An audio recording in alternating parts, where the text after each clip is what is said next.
बिस्मिल्लाहिर्रहमानिर्रहीम। अस्सलामु अलैकुम व रहमतुल्लाहि व बाराकातुहू। বছর বছর প্রতি বছর দাদা হুজুর উরুস শরীফ আয়োজনে পীর সাহেব আপনার জোড়া মেলা ভাত সকলে তা জানে। 32টা বছর গাঁথলেন আপনি মহামিলনের মালা। ধন্য শুধু কলকাতা যেন নয়, ধন্য পশ্চিম বাংলা, ধন্য পশ্চিম বাংলা। সত্যি আমরা সবাই ধন্য। হুজুর সাহেব আমাদের যেভাবে ওনার আলোয় আলোকিত হচ্ছে, আমরা ওনার ছায়ায় আমরা পরিবেষ্টিত হচ্ছি, তাই নিশ্চিত ভাবে আমাদের পীর সাহেব বসে আছেন, হুজুর সাহেব আছেন। ওনাকে আমরা অন্তরস্থল থেকে ধন্যবাদ, কৃতজ্ঞতা এবং সালাম জানাচ্ছি। জানিয়ে বলছি ना हमारे हुजूर साहब पीर साहब गिरा, उनका उम्मीदों की दरबार शरीफ का मीनार गिरा, ना मेदिनीपुर खानका शरीफ का मीनार गिरा, ना पियारडांगा खानका शरीफ का मीनार गिरा, ना केशपुर खानका शरीफ का मीनार गिरा, ना खानाकुल खानका शरीफ का मीनार गिरा, ना बंगाल का खानका शरीफ का मीनार गिरा। गिराने वाला खुद ही गिर गया, तबाह हो गया, बर्बाद हो गया। নিশ্চিত ভাবে আমি বলতে চাইছি আপনাদের কাছে, আমার পীর ভাইরা আছেন, শ্রদ্ধ অনেক মানুষ, গুণী মানুষ এখানে আছেন, আমাদের ছোট হুজুর সাহেব আছেন।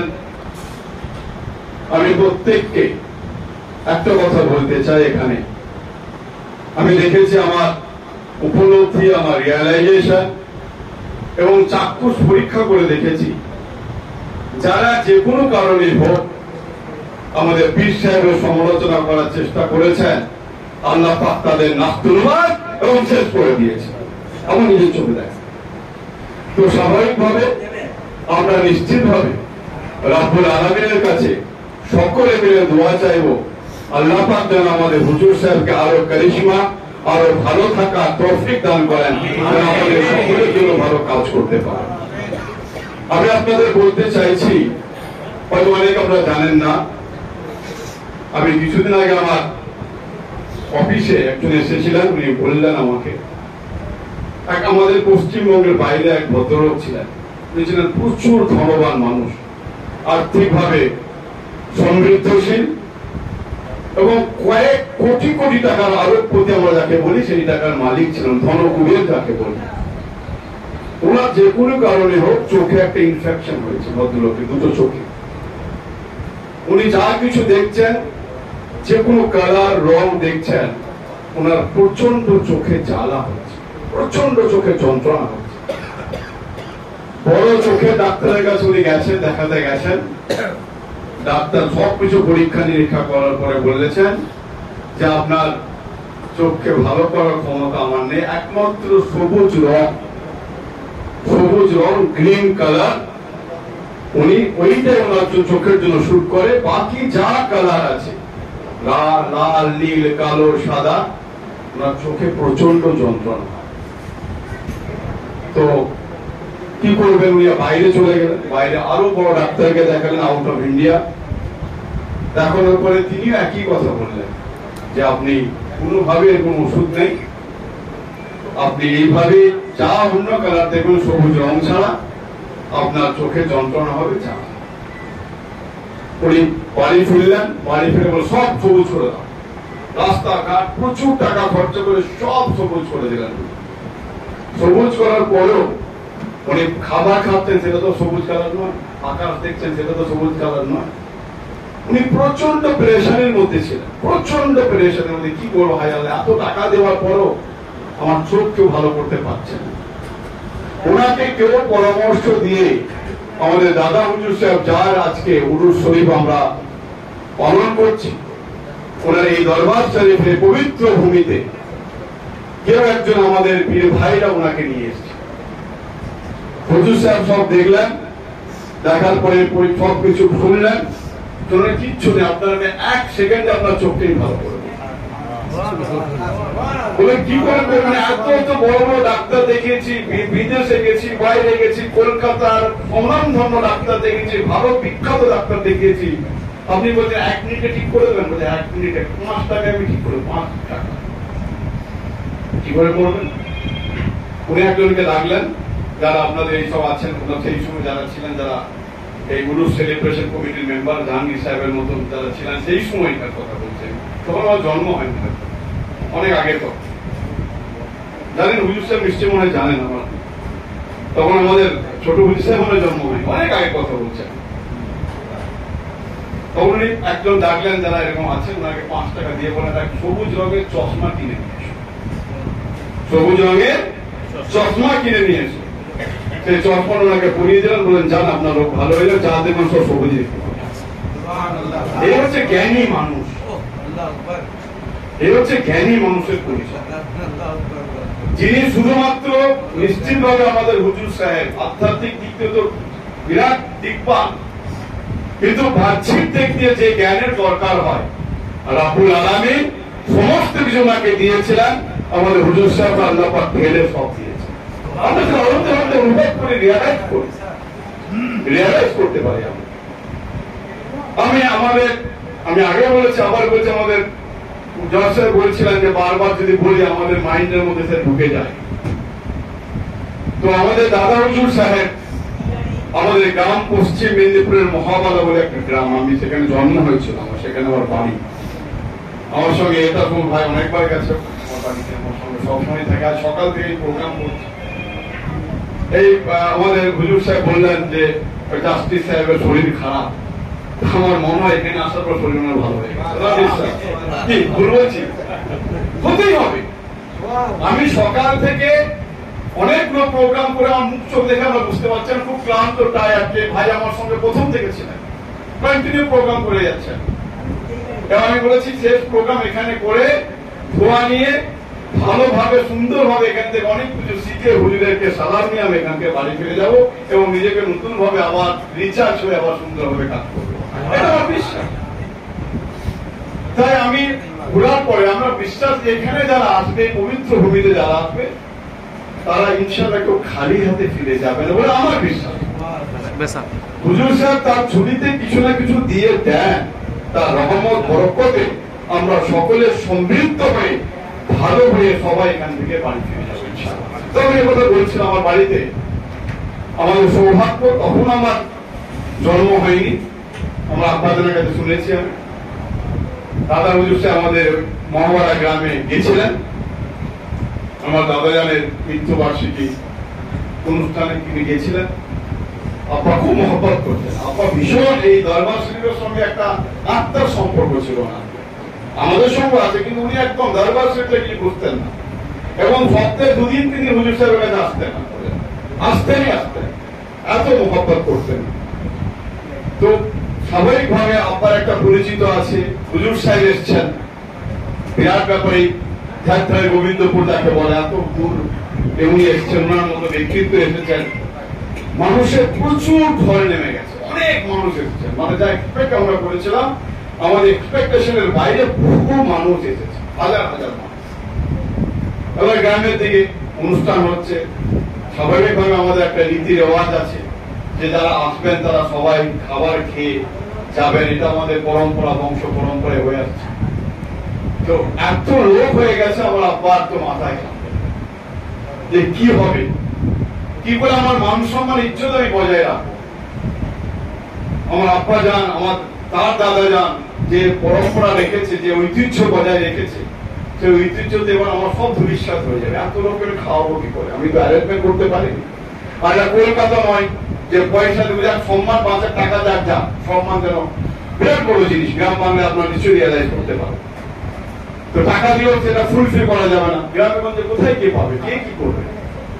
তো আপনাকে বিষয়গত দেখুন, হুজুর সাহেব সব রিয়ালাইজ, সব বুঝতে পারেন, মনের ব্যথা যন্ত্রণা আপনার মনের মধ্যে কি চলছে, সে ক্ষমতা ওনাকে আল্লাহ পাক দিয়েছেন। যেটা আমাদের হুজুর সাহেব আছে, আমাদের পীর সাহেব বসে আছেন, এটা ওনারা জানেন, আমাদের বলতে হয় না। তো আপনার মুখ চোখ দেখে, বডি ল্যাঙ্গুয়েজ দেখে, আমরা শরীরে কথা বলে, শরীরে ভাষার কথা বলে, বডি ল্যাঙ্গুয়েজ আমরা ইংলিশে বলি। তো ওনাকে দেখে, আব্বাকে দেখে ওনার খুব মনে হয়েছে নিশ্চয়ই কিছু একটা ব্যাপার হয়েছে, এত টেনশন করছে, কি হয়েছে। তখন হুজুর সাহেব, কি হয়েছে, আমার কাছে এসো, কি হয়েছে বলো। আমার আব্বার নাম হচ্ছে রিয়াজুল হক, বলে রিয়াজ সাহেব তুমি এসো আমার কাছে, কি হয়েছে বলো। বলছেন যে হুজুর কিছু বলতে লজ্জা পাচ্ছে, বলতে চাইছেন, বলো না কি চলছে, আমার তো খাবারের ব্যাপার নিজেই থেকে বলছেন, তাই না? আব্বা বলেননি, আব্বার মনে কি চলছে হুজুর সাহেব নিজে রিয়েলাইজ করে বলছেন খাবারের কথা ভাবছো তুমি তো বলে কি করবো হুজুর, মানুষ সামনে এত মানুষ এসছে কি করা যাবে, ঠিক আছে তোমাদের কোথায় রান্না হচ্ছে আমাকে নিয়ে চলো। বলে আপনি যাবেন অনেক দূরে, পুকুর পাড়, আমাদের বড় বাড়ির সামনে যারা গেছেন আমাদের গ্রামের বাড়ি দেখতেন, বড় পুকুর আছে আমাদের বাড়ির সংগ্রহ, ওখানে রান্না। তো চলুন হুজুর সাহেব গেলেন, বলে একটা বিরিয়ানি ডেট বলছে তুমি খুলো, খুলেছেন, উনি হাতে আগ্রহ দিয়েছেন, কি করেছেন আল্লাহ পাকই জানেন, আমাদের জানা সম্ভব নয়, আমরা গুনাহগার বান্দা, আমরা কি করে বসতে পারবো। উনি বললেন যেটা আমি বলে দিলাম, আস্তে আস্তে করে এখান থেকে খুলবে, পুরো ঢাকনা যেটা খুলবে না, ইনশাআল্লাহ তোমার সম্মান বেঁচে যাবে। বলে উনি চলে যান। আব্বা যারা বিরিয়ানি কাটতো তাদেরকে ইনস্ট্রাকশন দিলেন একদম খুলবে না। তো বিশ্বাস করবেন না, আমার পীর ভাইয়েরা যারা আছেন, উনি মানুষ যারা এখানে উপস্থিত আছেন, প্রচুর মানুষ, হাজার হাজার, ধরুন আমার 600 বা 700 লোকের এক্সপেকটেশন ছিল আসবে, 6,000 ধরুন 6-7,000 হয়ে গেছে।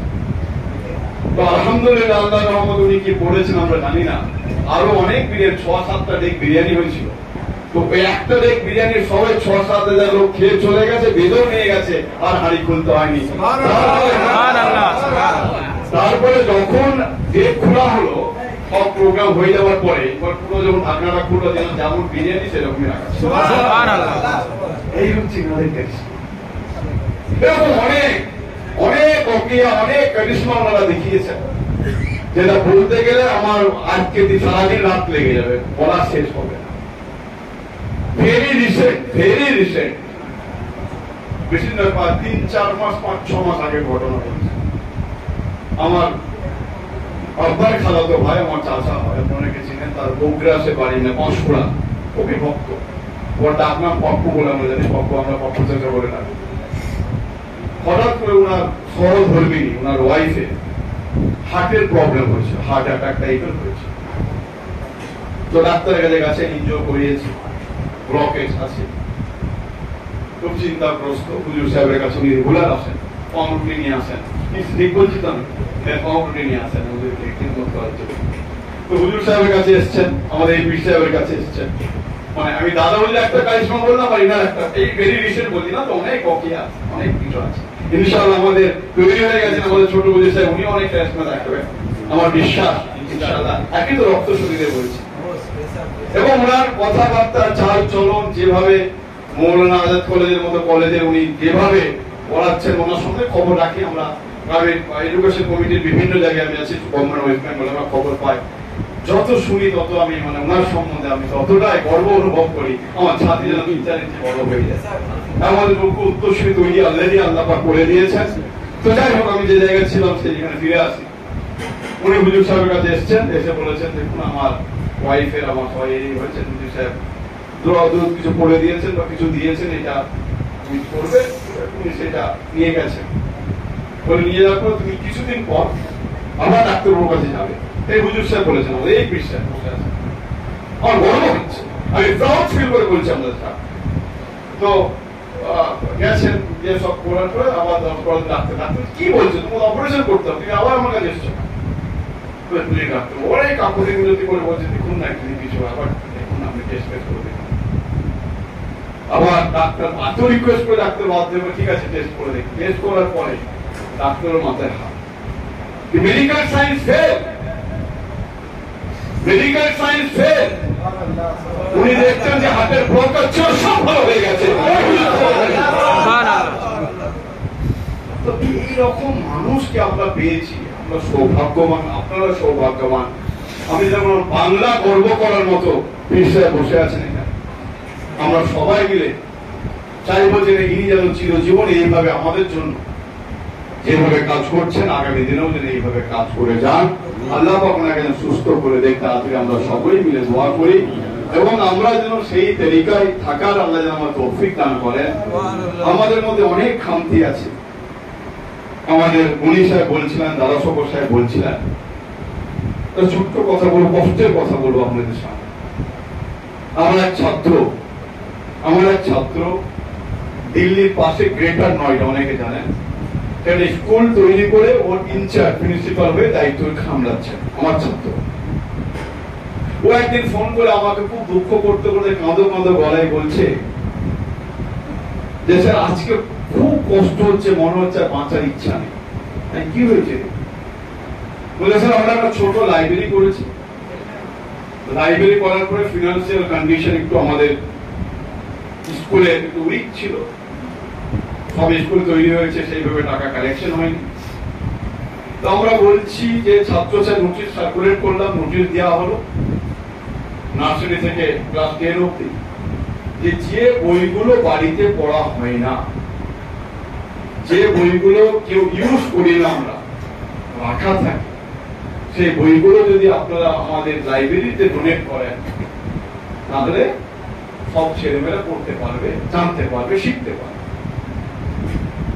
তো তোর ভালো কাঁদছিস কেন, কি হয়েছে? কি বলে স্যার বিশ্বাস করবেন না, ম্যাক্সিমাম 90% ছেলে মেয়ে নিয়ে এসেছে কোরআন শরীফ। তো এটা বাড়িতে পড়া হয় না, এটা বাড়িতে সুন্দর করে গচ্ছিত করে রাখা, তাহলে আমাদের উপর লানাত আসবে না তো কাদের উপর লানাত? আমাদের উপর জুলুম আসবে না তো কাদের উপর? আমরা শুধু এর নাম তার নামে দোষ দিই। আমরা নিজের দিকে তাকিয়ে দেখি না একবারও যে আমরা কি ভুল করছি, কি খারাপ কাজ করছি, কি করছি আমরা দেখি। তো আমাদের যদি সেই তালিকায় থাকতে হয়, আমরা দৃঢ় বিশ্বাস এরকম পীর সাহেবরা আছেন বলে আমরা এখন আল্লাহ পাক আমাদের হেফাজতে রেখেছে। আমরা ভালো আছি, আমাদের উপর মুসিবত আসছে কিন্তু সেটা টেলে যাচ্ছে। আমি নিজে হুজুর সাহেবকে বলেছিলাম, এসে হাত ধরে বলেছিলাম আপনি দোয়া করুন, সামনে ইলেকশন আসছে, রাজনৈতিক প্ল্যাটফর্ম নয়, রাজনৈতিক বক্তব্য কোনো অবস্থাতেই রাখতাম, যেটা বলার দরকার সেটা নিশ্চিতভাবে বলতাম। আমি হুজুরকে পার্টিকুলার দোয়া করে আমার সঙ্গে এহতাসুল হক সাহেব এসে উনিও বলেছিলেন যে হুজুর সামনে ইলেকশন, যেন কোনোভাবে ওরা সরকারে আসতে না পারে, তাহলে আমাদের খুব খারাপ অবস্থা। হুজুর আমাকে হাত দিয়ে বলেছিলেন, মাথায় হাত দিয়ে, চিন্তা করো না, ইনশাআল্লাহ দেখবে সব ঠিক হয়ে যাবে। প্রতি রেজাল্ট বেরোনোর পরে দেখলাম 240 আটকে গেল, একক মেজরিটি পেল না। এই তো হুজুরের দোয়া। নাহলে কি অবস্থাতে আমাদের নামাজ অধিকার থাকতো না, আমরা কি অবস্থার মধ্যে চলছিলাম, সবাই মধ্যে টেনশন কাজ করছিল একটা। আল্লাহ পাক বেইজ্জত করবে বলেই কিন্তু 240 আটকে দিয়েছে। কোয়ালিশন সরকার করো বলে তোমাকে রন্ধে রন্ধে তাদের কাছে তোমাকে বেইজ্জত করবে না আল্লাহ। আর এইভাবে সিনারে কিন্তু চলতে পারে না, মাথা নিচু হয়ে গেছে এই হুজুর সাহেবদের দোয়ার জন্য। তো স্বাভাবিকভাবে আমরা যদি নিজেরা ঠিক হতে পারি, ঠিকঠাক পথে চলতে পারি, নিশ্চিতভাবে আমার দৃঢ় বিশ্বাস আমাদের কৃষক কোনো স্পর্শ করতে পারেনি, ভবিষ্যতে পারবে না, পারবে না, আমাদের বিশ্বাস। আমাদেরকে ঠিক পথে চলতে হবে। আমাকে বহু জায়গায় যখন আমরা রাজনীতি করি, স্বাভাবিকভাবে রাজনীতি কেন করি? যুক্তরাষ্ট্রীয় কাঠামো, ফেডারাল স্ট্রাকচার, যদি মানুষের জন্য কাজ ফিসাতে বলে ছেড়ে দেবো তো আলাদা আধ্যাত্মিক মানুষদের কথা। আমরা তো ছোটখাটো মানুষ, তো মানুষের জন্য যদি কাজ করার মানসিকতা থাকে, পিছিয়ে পড়া মানুষের জন্য কাজ করার ইচ্ছা থাকে, কমিউনিটির জন্য কাজ করার ইচ্ছা থাকে, আমাদের কনস্টিটিউশন বা সংবিধান সে বলে দিয়েছে তাতে যদি অ্যাক্টিভ পলিটিক্সে না আসেন, খারাপ ভালো নিশ্চিতভাবে আছে, বিচার বিশ্লেষণ করে হবে, তাহলে মানুষের জন্য কাজ করতে পারবে। তো সেইটাকে দেখে নিয়ে রাজনীতিতে আসা, মানুষের জন্য কাজ করার জন্য রাজনীতিতে আসা।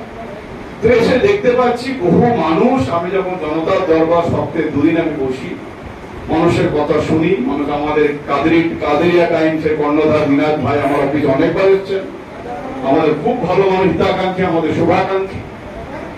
তো আমার অফিসে যখন বসি, বিভিন্ন মানুষ আছে, ম্যাক্সিমাম মানুষের কাছে শুনতে পাই, বয়স্ক মানুষ এসে বলে ছেলেমেয়েরা ভালো ব্যবহার করছে। আমাদের মনি সাহেব বললেন, কোরআনের কথা বলেছেন, মনি ভাই বলেছেন, আপা মায়ের কথা বলেছেন, তুলে ধরেছেন। ম্যাক্সিমাম মানুষের কাছে শুনতে হয় যে ছেলে মেয়ে ভালো। আর ম্যাক্সিমাম মানুষই আছে মুসলমান, ইসলাম ধর্ম বলুন, খুব কষ্ট, খুবই কষ্ট হয়। একবার এরকম আমি অফিসে বসে আছি, আমার সঙ্গে থাকে, আমার অনেকগুলো ছবি তুলছে, আমার অফিস মেনটেন করে 3-4টে ছেলে আছে। তো এইভাবে একদিন আমি অফিসে বসে বসে টাইম বেশি দিচ্ছি না, আমি অফিসে বসে আছি, একজন প্রায় 70 ঊর্ধ্ব, প্রায় 80-র কাছাকাছি, আমার আনুমানিক, আমার বয়স তো জিজ্ঞাসা করে আমাদের মনে হয়েছে 70 থেকে 80 ঊর্ধ্ব একজন বয়স্ক মানুষ, তার সহধর্মী প্রায় 70 ঊর্ধ্ব আমার অফিসে এসে আমার দৃষ্টি আকর্ষণ করার চেষ্টা করছে। তো আমি আমার যারা অফিস দেখি তাকে বললাম, বাবু বয়স্ক মানুষ, ওনাকে আগে পাঠিয়ে দেওয়া হয়েছে।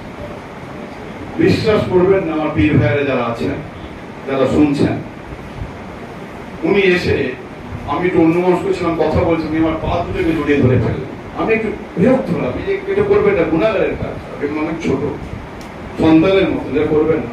উনি ভাই আমার অফিসে গেছেন অনেকবার।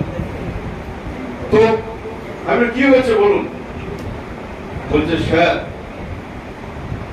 আমার ছেলে মেয়েরা আমাকে বাড়ি থেকে তাড়িয়ে দিয়েছে। আমি অনেক জায়গায় গেছি, অনেক মানুষের দরজা ঠকিয়েছি, সুরাহা আমার হয়নি, কেউ ব্যবস্থা করতে পারেনি। যদি আপনি ব্যবস্থা, লাস্ট এসছে আপনার কাছে, যদি ব্যবস্থা করতে না পারেন আমাকে গলায় দড়ি দিয়ে আপনার অফিসের সামনে সুসাইড করতে হবে, তোমার লাস্ট বাঁচার জায়গা নেই। ঠিক আছে মা, শুনবো আপনাদের কথা, আগে বলুন তো আপনার কয় ছেলে মেয়ে? বলছে, স্যার আমার 2 ছেলে 1 মেয়ে। তারা কি করে? বলছে, স্যার একটা ছেলে স্বনামধন্য ডাক্তার, একটা ছেলে সিভিল ইঞ্জিনিয়ার, উইপ্রোতে চাকরি করে, আর আমার একটি মাত্র মেয়ে, সে হচ্ছে ভূগোলের শিক্ষিকা। বলতে বলতে ভদ্রলোক বলছেন, স্যার আমার ছেলেকে উচ্চ শিক্ষায় শিক্ষিত করতে গিয়ে, আমার ছেলেকে ডাক্তার ইঞ্জিনিয়ার করতে গিয়ে, আমার মেয়েকে ভূগোলের শিক্ষিকা করতে গিয়ে, স্যার আমি বেশি লেখাপড়া করিনি, আমি একটা বেসরকারি প্রতিষ্ঠানে সার্ভিস করতাম, আমার মাইনে ছিল সর্বসাকুল্যে 1200 টাকা। তখন তো সরকার জুতো ফ্রি, বই ফ্রি, উমুক ফ্রি, মিড ডে মিল, খাওয়া দাওয়া সব ফ্রি করে দিয়েছে। এখন তখন স্যার গ্যাটের পয়সা খরচা করে ছেলে মেয়েকে শিক্ষিত করতে হতো, টিউশন রাখতে হতো, বই কিনতে হতো, খাতা কিনতে হতো। তো স্যার বিশ্বাস করবেন, আমার 1200 টাকায় 2 ছেলে 1 মেয়েকে হয়ে উঠতো না, সংসার চলতো না। তো সারাদিন স্যার আমি পানি খেয়ে কাটিয়ে দিতাম, যে এইটা খেতে গেলে 2 টাকা 5 টাকা লাগবে, সেটা আমি 2টো বই তো কিনতে পারবো, একটা পেন তো কিনতে পারবো। স্যার সিনেমা নয়, গল্প নয়, এমন দিন গেছে স্যার নিজের রক্তটা পর্যন্ত বিক্রি করে আমার ছেলেকে ডাক্তার ইঞ্জিনিয়ার ভূগোলের শিক্ষিকা করেছে। আমার ছেলেরা কি রিটার্ন দিয়েছেন জানেন স্যার? দেখবেন স্যার, দেখাবো আপনাকে। উনি তো মহিলা, দেখাতে পারবেন না আমার সহজ, আমি আপনাকে দেখাতে পারবো। উনি একটা হাফ পাঞ্জাবি করেছিলেন, যাকে আমরা বাংলায় বলি ফতুয়া। পাঞ্জাবিটা তুলে দেখছি চাবুকের রক্তকে তার কখনো বিরাজমান তার শরীরের মধ্যে। বিশ্বাস করবেন না ভাইরা, আমি অনেক গল্প শুনেছি, পড়েছি, দেখেছি, শুনেছি। চাক্ষুষ নিজের চোখের সামনে এই জিনিস দেখতে পাবো, আমি কিন্তু কোনোদিন কল্পনা করতে পারি। আমার চোখ দিয়ে পানি বেরিয়ে গেছিল এবং আমার বাক্য রুদ্ধ হয়ে গেছে, আমি কয়েক মিনিট কথা বলতে পারি। তারপরে নিজেকে সামলে নিয়ে আমি ট্রাস্টি বোর্ডের মেম্বার ছিলাম খ্রিস্টান কমিউনিটির, এবং এজিসি বসু কলেজ, আমার ডিস্ট্রিক্ট মিন্টু কাট পার করে একটা খ্রিস্টান, এজিসি বসু কলেজের পাশে একটা খ্রিস্টান কমিউনিটি বৃদ্ধাশ্রম আছে, ওল্ড এজ হোম, ওর ট্রাস্টি বোর্ডের মেম্বার। পিটার জোসেফ বলেছে দায়িত্বে ছিল, তাকে ফোন করলাম, বাবু আমার এক আব্বা আম্মাকে পাঠাবো, তুমি রাখতে পারবে? অনেক মতো ক্রাইটেরিয়া, ফর্মালিটি আছে, অনেক কিছু ছানবিন আছে, এইসব পারবো না বাবা, অনেক কিছু ভিজিটার আছে, কাল থেকে সব ফর্মালিটি মেনটেন করবো, তো তুই রাখতে পারবে? কি যে বলছেন স্যার, পাঠিয়ে দেন। আমার গাড়ি করে, আমার এই মাহবুব বলে যে ছেলেটা আছে আমার সঙ্গে এসছে আছে, আমার গাড়ি করে ওনাদেরকে পাঠিয়ে দিলাম।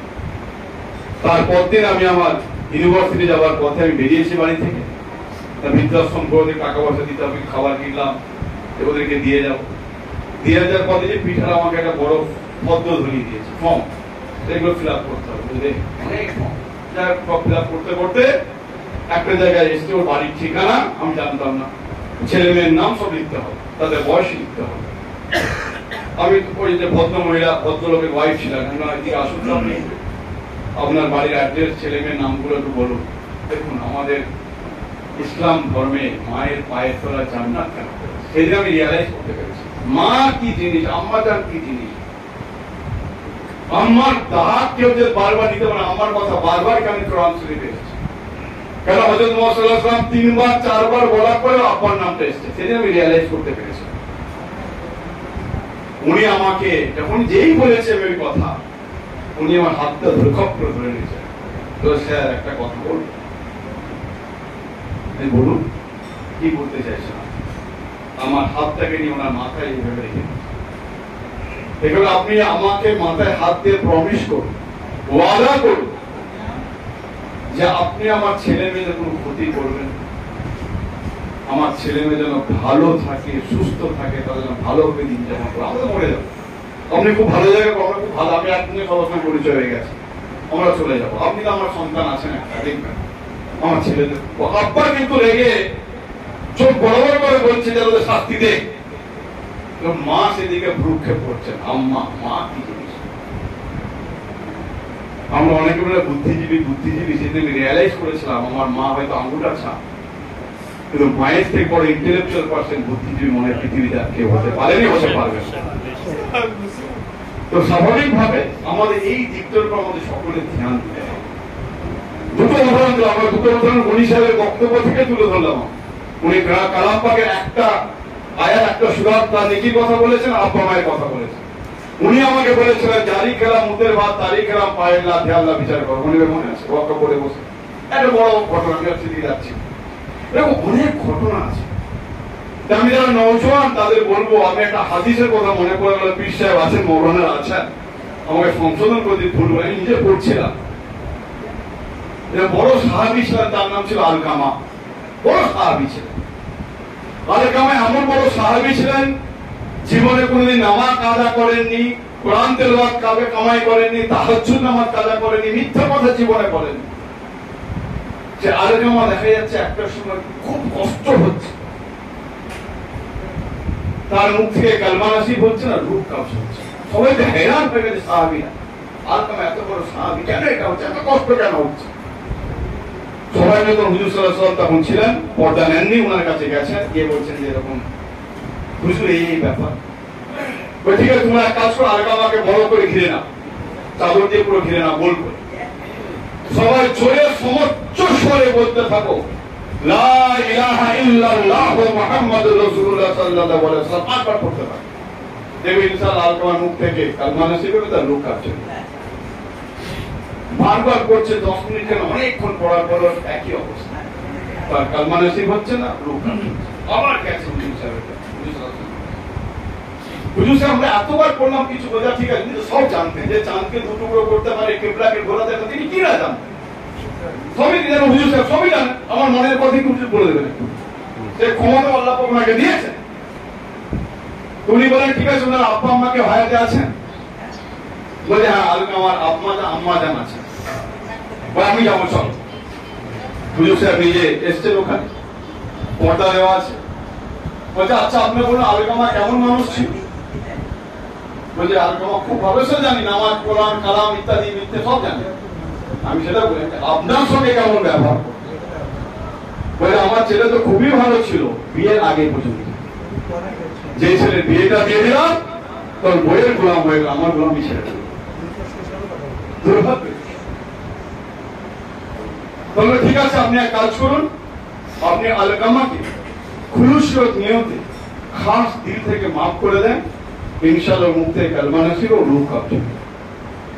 এতটাই মাকে কষ্ট দিয়েছে, মা রেগে বলছে আমি বললাম না রাগ হচ্ছে সব, যে আমি আলকামাকে মাফ করবো না। তখন হুজুর সাল্লাল্লাহু আলাইহি ওয়াসাল্লাম বললেন এক কাজ করো, লাকড়ি নিয়ে এসো, কাঠ নিয়ে এসো, কারণ যতক্ষণ না ওনার আম্মা জান ওনাকে খাস দিল থেকে মাফ না করবে, কিয়ামত পর্যন্ত এই তারাফ আলকামার হতে থাকবে। ওদের এক কাজ করো, এই কষ্ট আমরা দেখতে পারবো না, ওকে জ্বালিয়ে দাও। আবার দেখুন আম্মা জানের সেই ভালোবাসা, সেই তারাফ, সেই প্যার, সেই মহব্বত কি জিনিস, আবার সে প্রমাণ করেছে আলকামার আম্মা জান। যখন এই কথা শুনেছে, সঙ্গে সঙ্গে যে লাকড়ি নিয়েছো আলকামাকে জ্বালিয়ে দেওয়া হবে। তোর মা সমস্ত পর্দা ভেদ করে হুজুর সাহেবের কাছে এসে বলছে আমি খাস দিল থেকে খুলুসিয়ত নিয়তে আর আমাকে মাফ করে দিলাম। সঙ্গে সঙ্গে তার মুখ থেকে কালমা নসিব হলো, তার রূহ কাঁপছে। যেন আমরা তো গুনাহগার, আমরা ঠিক করে কোরআন তেলাওয়াত করতে না আটকে যাই, আমরা ঠিক করে নামাজ পড়তে উচ্চারণ সেই ঠিক নয়। কত রকম খারাপ কাজের সঙ্গে নিজেকে লিপ্ত করে ফেলি, মিথ্যা কথা বলি, কত কি করি। তাহলে আমরা কোন জায়গায় আছি যে আপা আমাকে কষ্ট দিই হবে? যদি আপা আমাকে আমরা একটু করবো পর্যন্ত বলে দেয়, তাহলে সমস্ত ইবাদত আমার বেকার হয়ে গেল, বৃথা হয়ে গেল। তো এইটা মাথায় রাখবেন। আমি আমার আব্বাকে হারিয়েছি, আম্মাকে জানি তো ব্যথা, যন্ত্রণা, দুঃখ কোন জায়গায়। আপনাদের যারা আছেন, নৌজওয়ান যারা আছেন, আমি তাদের বলবো, আমার বন্ধু বর যারা আছেন, আমার ভাইয়েরা যারা আছেন, আপনাদেরকে কষ্ট কোন অবস্থাতেই দিবেন না। তাদেরকে মাপ চেয়ে নেন। যারা যদি মারা যান, যদি কষ্ট দিয়ে কবরে গিয়েও মাপ চেয়ে আসুন। আব্বা আমাদের মাপ না করে কোন জায়গায় জায়গা কিন্তু হবে না, হবে না। এই কথা মাথায় রাখবেন। আবার বলবো, আমাদের হুজুর সাহেব, পীর সাহেব যেভাবে আমাদের আলোকিত করছেন, যেভাবে তিনি কাজ করে যাচ্ছেন, আমাদের যেভাবে কারিশমা দেখাচ্ছেন, আল্লাহ পাক যেন ওনাকে আরো আরো আরো কাজ করার তৌফিক দেন। আমাদের খিদমত করা, আমাদের যেভাবে উনি খিদমত করছেন, যেভাবে আমাদের পাশে দাঁড়াচ্ছেন, এইভাবে যেন দাঁড়াতে পারেন।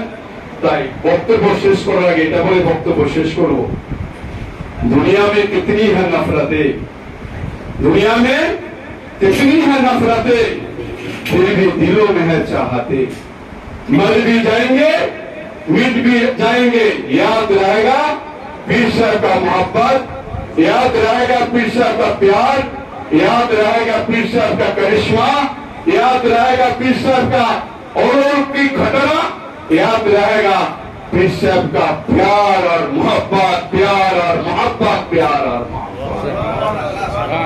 আমরা সকলে যেন হুজুর সাহেবের দাওয়ান যেন আমরা ছাড়তে না পারি। দেখি কত জোর আছে বলুন তো, হুজুর সাহেবের দাওয়ান। আওয়াজ এই আবার হুজুরকে ভালোবাসি, হুজুর সাহেবের দাওয়ান, হুজুর সাহেবের দাওয়ান, হুজুর সাহেবকে পাকড় কে রাখেंगे ইনশাআল্লাহ। সকলে মিলে আমরা হুজুর সাহেবের জন্য জান প্রাণ লাগিয়ে ওনার জন্য দোয়া করব। আল্লাহ পাক যেন ওনাকে আরো ভালো রাখেন, আরো সুন্দরভাবে আমাদের কাজ করতে পারেন। যতদিন উনি থাকবেন বট গাছের মতো আমাদের ছায়া দিচ্ছে, ওনার ছায়ায় আমরা সকলে মুগ্ধ, অন্তর থেকে বলছি আমরা। ওনার কথা অনেক আপনার কাছে শুনতে, আপনার ছোট ছোট উনি আমাদেরকে নিয়ে আসতেন। আমরা যতগুলো পরীক্ষা দিয়েছি, আমি সব পরীক্ষায় উনি ফোন দিয়েছেন, আর সব পরীক্ষায় টপার হয়েছে। ইউনিভার্সিটিতে ফার্স্ট ক্লাস ফার্স্ট করেছিলাম, হুজুরের পেট দোয়া থেকে আমি আমি অ্যাওয়ার্ড পেয়েছিলাম, আমার গভর্নর প্রাইজ দিয়েছিলাম। তাই স্বাভাবিকভাবে আবার বলবো, এই হুজুর সাহেব যেন আমাদেরকে এইভাবে আগলে রাখেন, এইভাবে তার মহব্বত যেন আমরা বেঁচে থাকতে পারি। সকলে ভালো থাকবেন, সুস্থ থাকবেন। যদি আমার বক্তব্যের মধ্যে কাউকে আঘাত দিয়ে থাকেন, সকলকে ক্ষমা চেয়ে নিচ্ছি। ক্ষমা চেয়ে নিয়ে আপনাদের কাছে প্রেয়ার করবো। সব জায়গায় আমি এটা বলি, আবার বলছি, আমরা রাজনীতি করছি, রাজনীতি ঘরানার মানুষ। রাজনীতি করতে গেলে অনেক কিছু সম্মুখীন হতে হয় আমাদের। তাই অনেক পীর ভাইরা আছেন, বিশেষ করে আমার হুজুর, দুই হুজুর, বড় হুজুর সাহেব আর আমাদের ছোট হুজুর সাহেব আছেন। আমাদের আর এক হুজুর সাহেব আছেন, কোথায় গেলেন দুলাভাই, কোথায় আমাদের হুজুর সাহেব আছেন। আপনারা সকলে যতদূর শুনছেন, একটু পার্টিকুলারলি হুজুর আমার জন্য দোয়া করবেন, যেন কোনোদিন অরিজিন আর কারোর কাছে বিক্রি হয় না। আমরা আমার জন্য খাস করে দোয়া করবেন, যেন এইভাবে সাবলীল ভাবে বাংলার আপমর মানুষ, পাহাড় থেকে সমতল, কার্তিক থেকে নিয়ে কুচবিহার, মানুষের জন্য যেন কাজ করতে পারে, মানুষের জন্য খিদমতে নিজেকে নিয়োজিত করতে পারে। আর দোয়া করে যেন কোনোদিন অহংকার, ঘামান যেন মনের মধ্যে না আসে। যেন হুজুর সাহেব, আব্বা মা ছাড়া, মানুষ ছাড়া কারোর কাছে আল্লাহ পাক মাথা মতো না করতে হয়। মাথা মতো আল্লাহ পাক হুজুর সাহেবদের কাছে করতে হয়, করে মাথা মতো না করতে হয়। এবার দোয়া আমার জন্য করবেন। যেতে যেতে বলি, ফুল হ্যাঁ গোলাপ তোড়া নেই যাতা, फूल है गुलाब तोड़ा नहीं जाता, हुजूर साहब का कभी छोड़ा नहीं जाता, कभी छोड़ा नहीं जाता, कभी छोड़ा नहीं जाता।